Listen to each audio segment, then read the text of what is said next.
This is last but by no means least. Welcome to the stage. I've been looking forward to this one all day.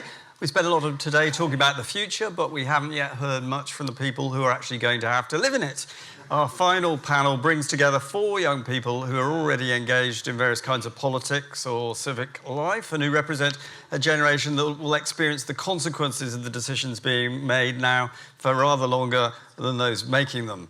Brexit, of course, is a fairly stark example of a decision taken mainly by older voters with consequences that younger people will have to live with for decades. Yet in many ways, young people are still the last to be consulted and the first to be told to wait their turn. Might that be about to change? The voting age is coming down. Young people are organising and making their voices heard in different ways. And the question of what a new Ireland or a changed Britain actually might mean to the generation who'll inhabit it is one that deserves to be front and centre of the debate. So I'm really glad to end the day with this conversation with Ellie-Jo, Aoife, Aaron and Joel. You're all very welcome.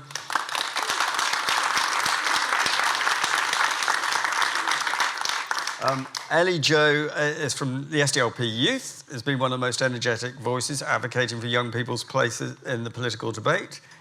Next to her, Aoife Murphy, community activist doing important work at grassroots level. Then next we've got Aaron Duke, who's from Labour Youth, brings a cross-border perspective on how the next generation is engaging with some of these questions. And finally, we've got Joel Keys on the end. Thank you for coming along, Joel. Young activist who, I'm trying to remember whether I first saw you on the Paddy Kilty documentary or possibly on a certain Westminster committee appearance, just possibly. But I've certainly since noticed you on social media where you've carved out a record as a free thinker, prepared to call it on a number of issues. So we're expecting you to do much the same today. So 2 minutes for each of you to start off with, and I'll slightly change the wording. It's what would a new Ireland, or indeed maybe a changed Britain, if you're Joel, actually need to look like, do you think, for your generation to feel that it was built by you and not just handed down to you? Ellie-Jo, do you want to give it a try? No, of course. Can you hear me okay? Yeah. Yeah, well, I suppose for me, I would be from the nationalist background. I'd be supportive of New Ireland. When I look at kind of what my life is now and the community I've grown up in, it is almost like I've been born in the disillusionment with Stormont. So for me, reform just isn't enough, but I also just don't see the push happening. It's happening in certain political parties. We've seen it from the SDLP Sinn Féin Alliance, but it just kind of ends there. And I think there is sometimes the criticism towards nationalism of this aspirationalism, but to me, it is almost that dare to aspire movement where, God forbid, people here have a bit of hope, and God forbid that we kind of aspire to something greater, because when we talk about what a new Ireland is here and what Northern Ireland is, it's failing. It's entirely failing. We have like 50,000 people on the housing waiting list. In the past 5 years, rents in Belfast have doubled. And the greatest argument that kind of is posed to me in these conversations is about housing in Dublin and the cost of that. Well, I can't afford to live in either. Both of them are failing to match the wages coming out for people and to match inflation in housing. So you're not building houses. I have no opportunity to change it. So to me, Stormont feels like a trap. So reform, I would love to see it for now, but I don't think it has to end there. I think, at least if I'm pursuing a new Ireland, the opportunity for a new country, and it is that, not just the expansion of the north and the south. It's not that, because I have problems with how the south is run. I have problems with the north. I'm a constant complainer, I think. But when I look at it, and I look at Brexit, I was 12 when the Brexit vote happened.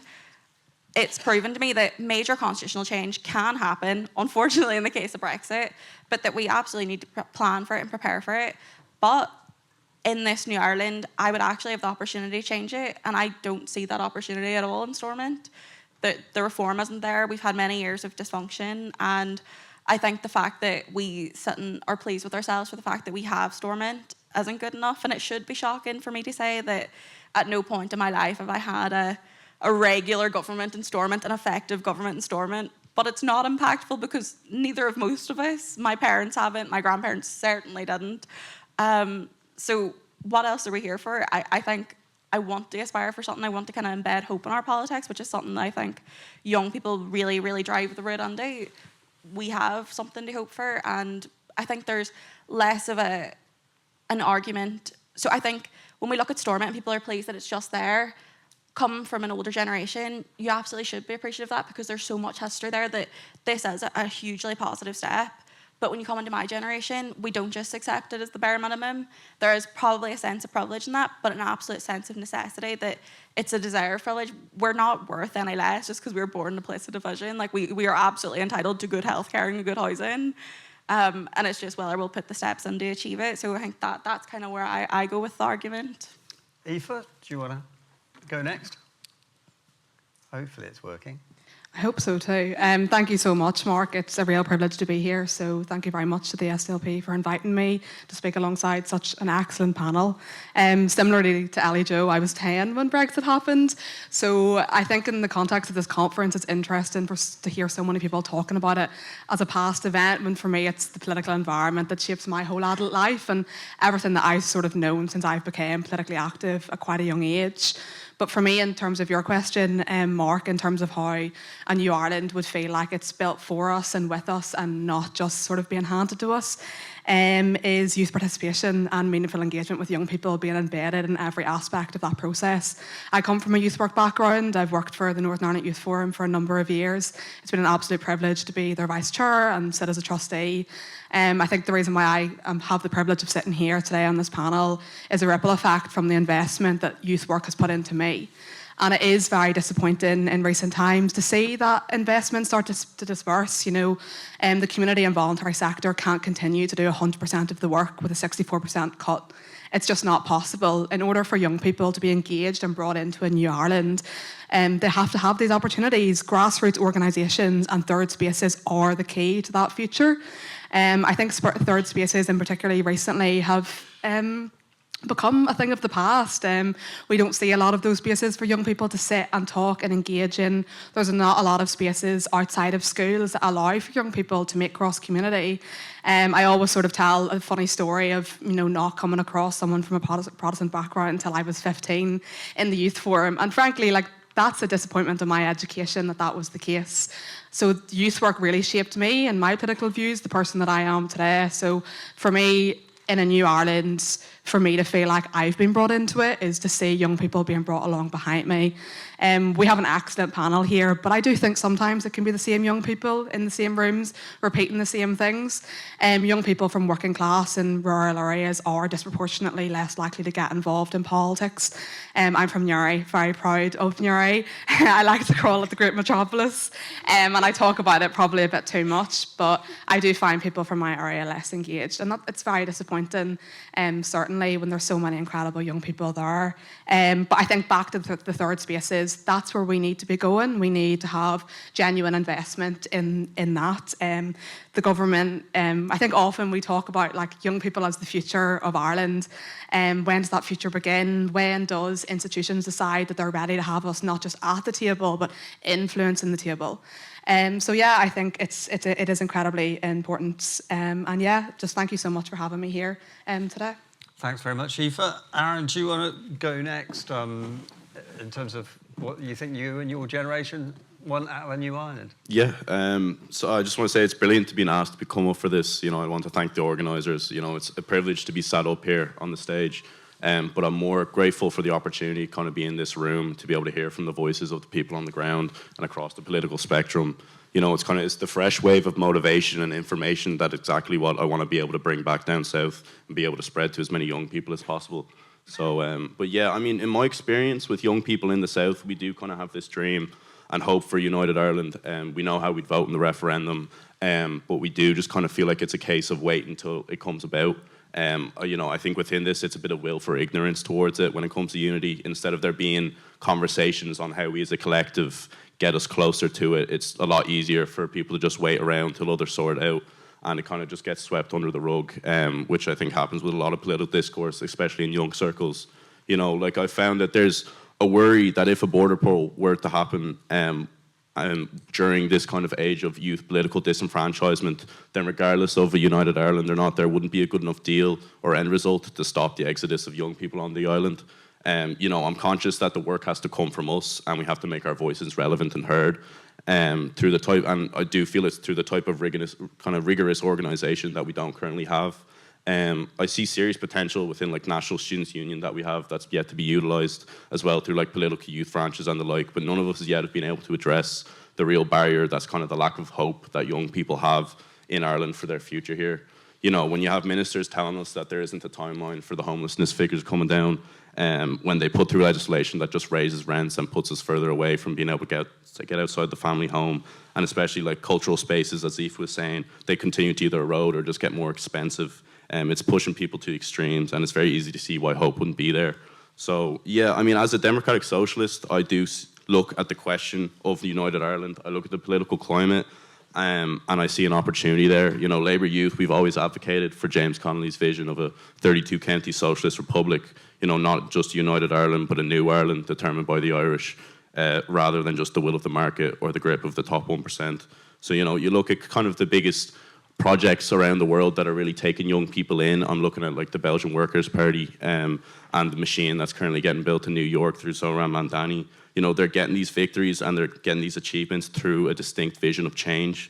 You know, they realise that the movement at the moment we're in, we can't really play it safe. We need to aim for something higher. So, and I do look at Unity as one of the best opportunities at home to be able to develop this vision and this shift and breed the hope that's needed. You know, like when I get into conversations on politics with a mate or a student on campus, you know, I ask the thing that's affected them most. It's the classic stuff of cost of living, lack of housing, lack of opportunity on the island. It's very rare that a United Ireland would become as one of the top things coming up. And I do feel the way that we get it on the agenda, on people's minds, is by making it clear that a United Ireland would not only be a removal of a border, but it's a distinct change, you know, in a new age. So yeah, people need something to get behind, something that agitates them to the point of activism, because it hasn't been achieved yet. And I do think the vision of unity, in which there's a consideration not just for profits or status quo, but for every individual, culture, every worker and young person to be included, is how we create the solidarity and energy to be able to have a successful and thriving United Ireland. So, thanks a lot. Joel, I'm guessing you're coming at this from a slightly different direction to the others, but I suppose the point shared in common is you're both of the younger generation. Whatever the constitutional arrangements in the future, you'll be sharing this bit of turf one way or the other. What do you hope for in the next few years? Yeah, I think one thing that I'm really passionate about is splitting up these ideas that tend to get mixed together, which is that you have unionists who just want everything to stay the same. You have nationalists who just want a united Ireland. And then separately, you've got people who want change and people who want things to stay the same. I don't know any unionist that wants things to stay exactly as they are right now. The system, as it's built, doesn't work for normal people, and I think normal people see that. So to me, the question isn't really about who wants change and who wants things to stay the same. It's what kind of change do we want to see. So I come from a loyalist background. I'm a unionist, although lately I've started to kind of become disillusioned with parts of that worldview. But first and foremost, I am Northern Irish. I'm from Northern Ireland. And the people of Northern Ireland are my people, which probably includes a lot of you. And whenever I'm coming to events like this, admittedly, there's a bit of nerves. I get a bit of shit back home for attending things like this. But I keep that in mind, that you are my people too, and I want what's best for my people. And I'd kind of put up a post the other day saying something along those lines, and one of the first responses I got was this lady who basically just started telling me all these horrible things that Loyalists had done during the Troubles.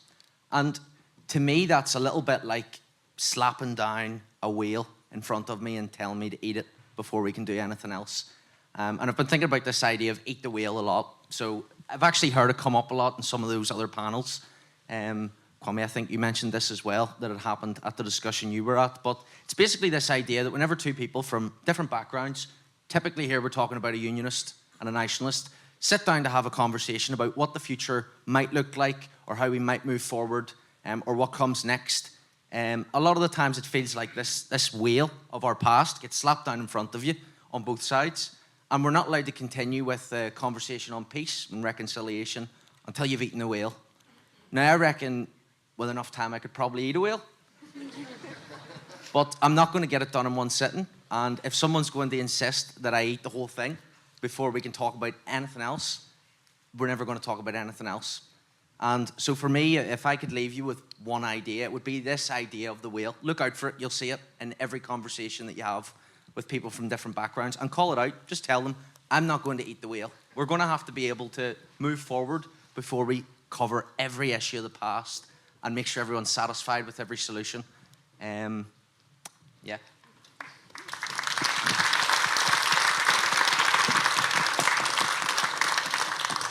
I think I'm more likely to get eaten by the whale than the whale eating me. There's a song about that, isn't there? He made his home in his fish's abdomen. That's it. It's Jonah, he lived in a whale. Right. Ellie-Jo, I mean, I suppose, well, going back to what Joel was saying about he's not going to swallow the whale, is an aspiration and talking endlessly about a new Ireland a bit of a get-out clause for making things better in the here and now? No, I don't see a reason why you can't both hope for something and work on something now. I think, in fairness, reform is something being pushed in Stormont at the moment. I would argue political unionism hasn't picked that up. I do think that exists within unionist communities. I think they're failing to be represented by their own political parties, which really should come down on those political parties. But the reality is, in Stormont, we can reform it all we want.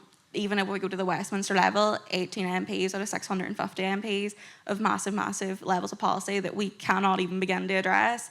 There will never be a Prime Minister from Northern Ireland because those main parties either don't run here or get 200 votes in an election if they do run here. We're just not a priority. And I don't think I want to be a second thought. I don't think that whenever we look at Northern Ireland in the grand scale, that it's just fine that we're there and we're really proud that we're not fighting each other. I do think that we need to at least have hope for ourselves and not have this onlooking to us from like Britain or where else, but they don't have a direct understanding of us, I would say, and I think there is that kind of looking down. I've certainly experienced it in that parliamentary sense. Like that was mentioned actually earlier about the floors clearing when Northern Ireland comes up in Westminster, and it's absolutely correct. I don't think we should be a second priority. I think in a New Ireland, in whatever format that New Ireland was talking about, we were talking about federalism and everything in earlier panels. Whatever format that comes in, we would have, one, a much bigger political voice, which absolutely has to be supported. I don't think anybody here wants to have less of a political voice. Obviously, we all want to have, the potential to change things as much as we can and to all benefit each other. Because to me, it is, in the same sense that you're my people, I'm supporting a New Ireland in the sense that I'm supporting it for everybody, and I accept that not everybody will agree to that, and there will be people that will not want a New Ireland even whenever we're in it, and that's fine. I'm a nationalist living in the UK, and I think that's something that we're kind of growingly going to have to accept and see the conversations change on, where we're not going to get 100% of support in a New Ireland. We're going to aim to get as high as we can and I think that's absolutely important. We don't want to see the fallout of Brexit where we have England and Wales, for example, voted for Brexit, Northern Ireland, Scotland voted against, and then we just kind of have this real division and controversy. Obviously, we want to encourage more participation in that conversation. I just think reform just won't end up to where people want, and it's a good starting point. I think even if we achieved it, people would still realise this isn't as good as it's going to get. So I think we'll see more and more people move towards maybe that nationalist point of view. And I kind of mentioned earlier about like that aspiration, like that dare to aspire. And I think that actually really, really comes into play. And maybe there is going to be that aspiration to nationalism pipeline, because this cannot be as good as it gets. It actually cannot be, because we aren't delivering anything. Our lives aren't changing. We're equally as poor as we were in the past. So for me, I think I cannot bear the thought of this being the next generation's problem, because it already is my generation's problem, and I find that really frustrating. So there's almost in my response a bit of tiredness in it, and you're like, oh. And I'm 22 years of age. I can't imagine how people generations older than me feel. So yeah, I think you've got years of pain to come. Don't I know it? You know what? But you know what? At least in my own view and the aspirationalism, nationalism, whatever, at least I have this one view that I can really look towards and try and build, and also to add the benefit that in a New Ireland we can all contribute to it. We don't actually have to just be victims of it, just have to be pushed on us. When do you ever get the opportunity to build a new country from scratch, and how inspirational is that, and what could we go on to achieve either in child poverty or an educational disadvantage if we all came together and said, this is a real priority for me? we could just build it. We don't have to go through any other political, establishment. We don't have to go through Westminster, north, south. We can all agree that we have problems. We want to address it. Let's set up these institutions that will achieve it. And I think it just kind of works itself out in a geographic region so small. Joel, bouncing back to, what you were saying, that this is not as good as it gets and you're not against change. What are your sort of priorities for change? What do you think are the priorities of the people you chat to in your generation? So for me, the roadmap, my ideal roadmap for Northern Ireland is not one where we exist in limbo until a Secretary of State, like Colin pointed out earlier, is going to call a border poll, probably not for good reasons, let's be honest. It probably is going to be a lot of politics around it, a lot of division. If that vote succeeds, half my community, because you're my people, but I do have a community, and my community worries about one of those futures, and your community worries about another one of them. To me, no matter what way the future goes, there's going to be roughly half of us that are going to be really disappointed, and I'd rather try and avoid that. So the roadmap I'd like to see is, first, before we debate any possible constitutional future, our people need to be comfortable, like me and you are, looking at each other and saying, I am your people and you are mine. And once we can say that, then we have created the conditions that allows for a healthy conversation on what our future might look like, or on what we might do going forward, or how we might construct our country going forward. For me, I'm all in on that. There's no point in me trying to paint out an argument for staying in the union. And my community would argue there is no point in you wonderful people painting out your argument for your future until we are one people, we're united in spirit. And once we're united in spirit, to me, I would like to see not just a yes or no vote on remaining in the union, or a yes or no vote on a united Ireland. I want to see options. Ideally, I would like 2 proposals from each main viewpoint.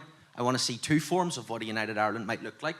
I want to see 2 forms of what remaining in the United Kingdom might look like.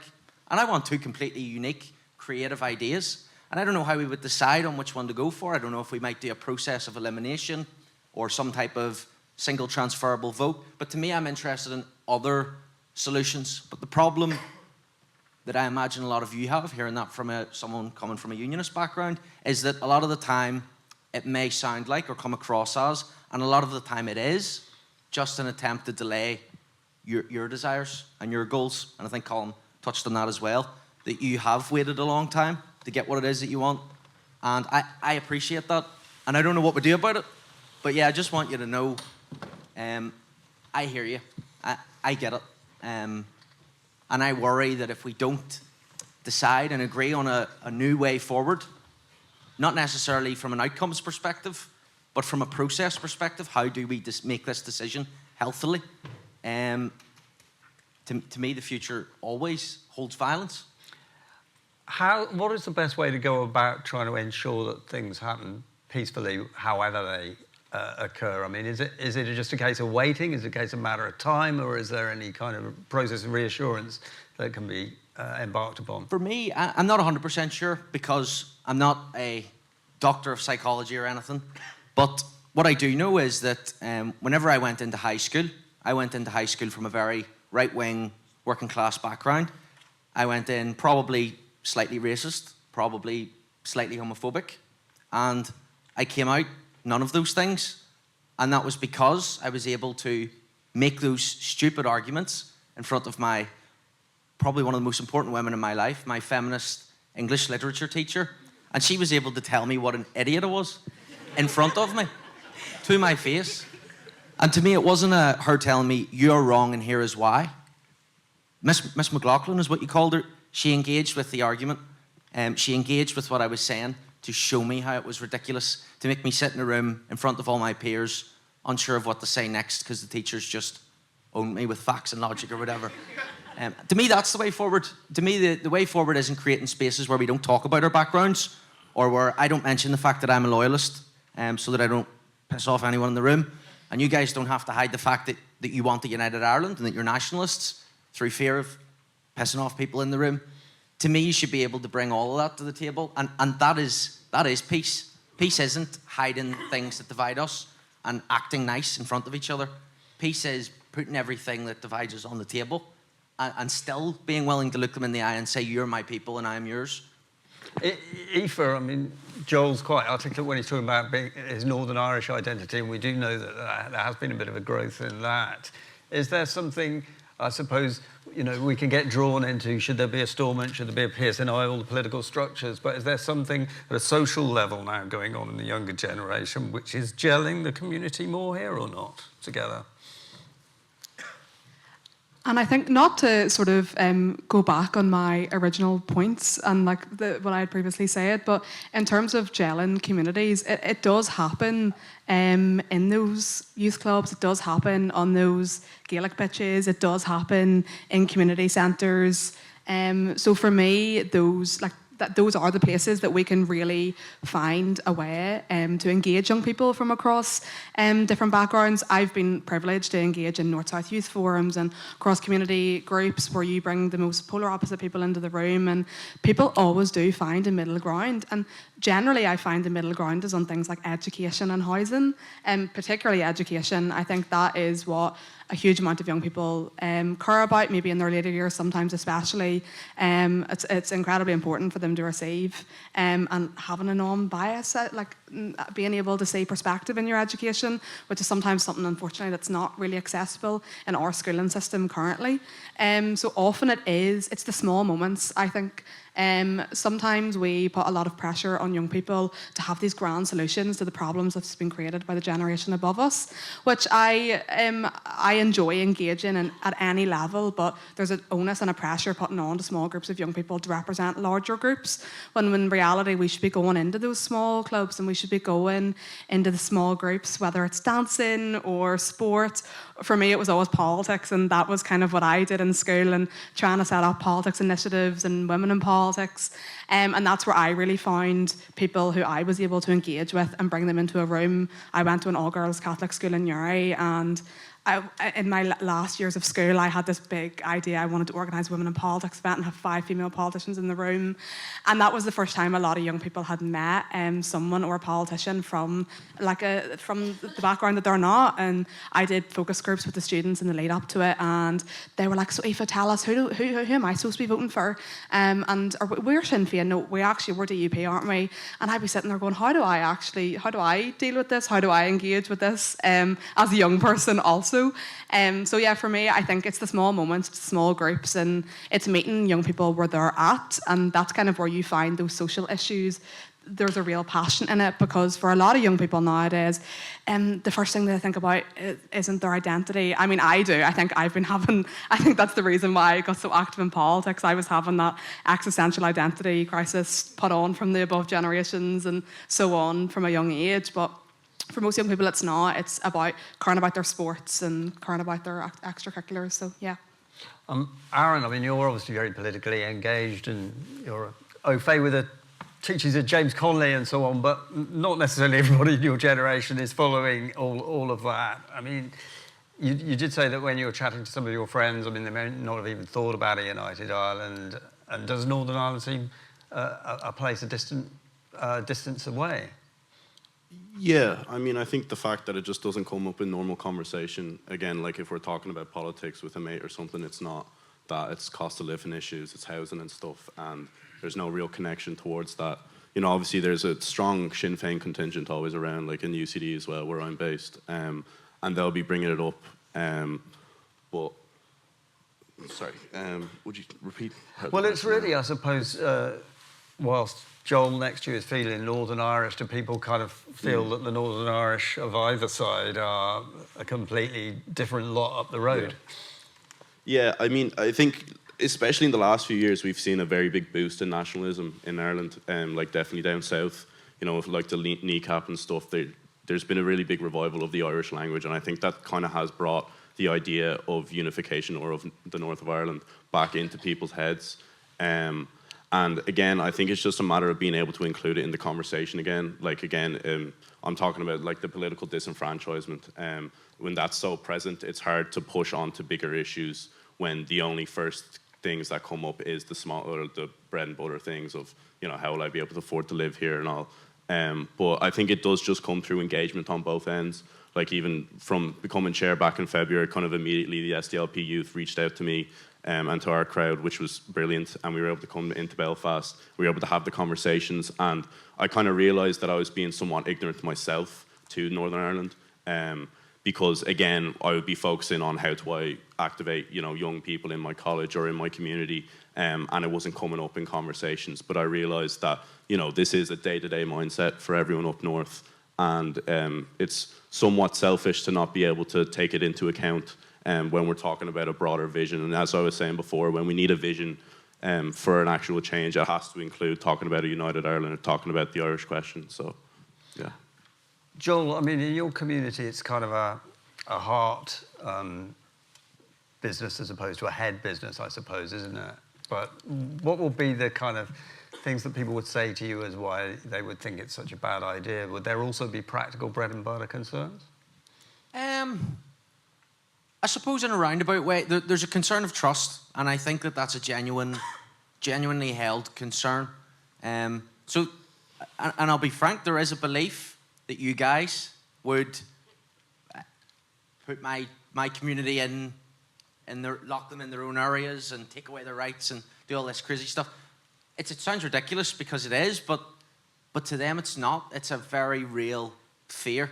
And it kind of goes back to the wheel thing, because you'll have maybe a representative from, unlikely to be Sinn Féin, but it could be Sinn Féin or the SDLP, and they'll make their arguments. They'll speak in a way that suggests that they are genuine and that they do want our views. I've engaged with the SDLP a few times, and I've always kind of been in the back of my mind waiting to walk through the door and be handed a list of views. It's never happened, because to me, your intentions are pure in having me here, and that's what they doubt, the people back home, is that they doubt your intentions for having me here are pure.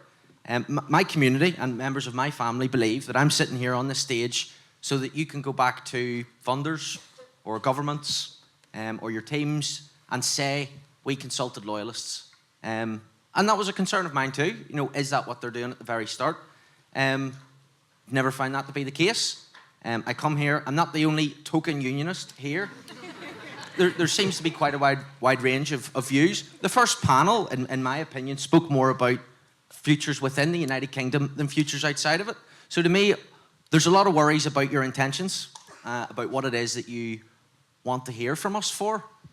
But that's more projection, I think. I think that's because my people, frankly, at this stage, and I hope to change it, but my people don't really care about, or my community, don't really care about our people. I'd like to change that by showing them, by bringing them to things like this, by coming along to things like this, and by walking out still unionist and have their minds be blown that I wasn't converted. What? No shade to Lindsay, of course.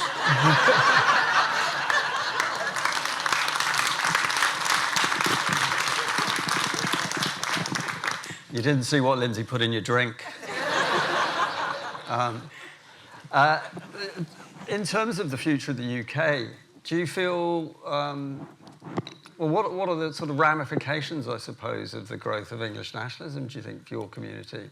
Because there's been an attachment in many ways in views, but then also sometimes it's been said that Brexit, they're prepared to sort of use you and abuse you. Yeah, I think that's definitely a real feeling. I mean, I was never under the impression that England prioritised us. I never have been. It's always felt weird that we should even expect them to, above themselves. I mean, of course, we're part of a United Kingdom, they should care about us. But yeah, to me, it just makes sense that England would put England first. And it kind of just makes sense that we should put us first. And I'd be very open to an arrangement within the United Kingdom that allows for that. And I'd be slightly open to an arrangement outside the United Kingdom. At this stage of my life, I'd be open to an arrangement outside the United Kingdom that looks like that too. It was very interesting earlier hearing about different ideas of like a Celtic union of sorts, because I remember hearing about that years ago, and the dude that had brought it up, people acted like this was the wildest idea that had ever, it's never going to happen.